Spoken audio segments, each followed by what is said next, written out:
ஒரு எஜமா ஒரு பசுவையும் நாயையும் பாசமாக வளர்த்துக்கிட்டு வந்தார்.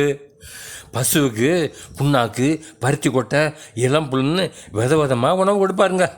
குளத்துக்கு கூட்டிகிட்டு போய் சோப்பு போட்டு குளிப்பாட்டுவார். பசுவும் தினமும் காலையிலேயே மாலையிலேயே 4 லிட்டர் பால் கொடுக்கும். இதை பார்த்துக்கிட்டே இருந்த நாய்க்கு ரொம்ப பொறாமைங்க. பசுவை எச்சமா விழுந்து விழுந்து கவனிக்கிறாரு, நம்மளை கவனிக்கவே மாட்டேங்கிறானே. சனியே, இந்த பசு ஏதாவது கேடு வந்து செத்து தொலைஞ்சாத்தான் நம்மளை நல்லா கவனிப்பேன் அப்படின்னு மனசுக்குள்ள யோசிச்சிங்க. ஆனால் பசுக்கிட்ட நல்லா அன்பாக பேசுங்க.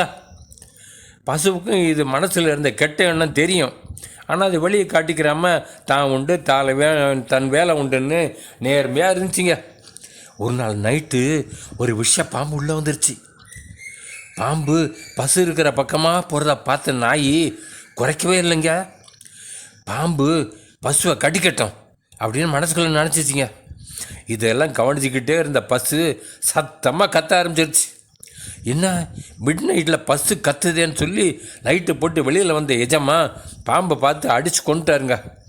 ஒரு குச்சியை எடுத்துக்கிட்டு வந்து நாயை பளிர்னு அடித்தார். பாம்பை பார்த்து குறைக்காமல் நல்லா தூங்குறியா அப்படின்னு. நாய் அடி தாங்காமல் ஐயோ அப்பான்னு கத்திக்கிட்டு ஓடிடுச்சிங்க. இது மாதிரி தாங்க நிறைய பேர் இருக்கிறாங்க.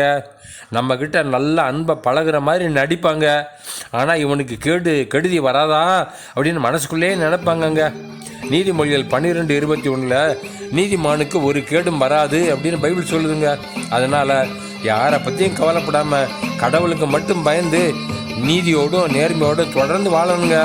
God bless you.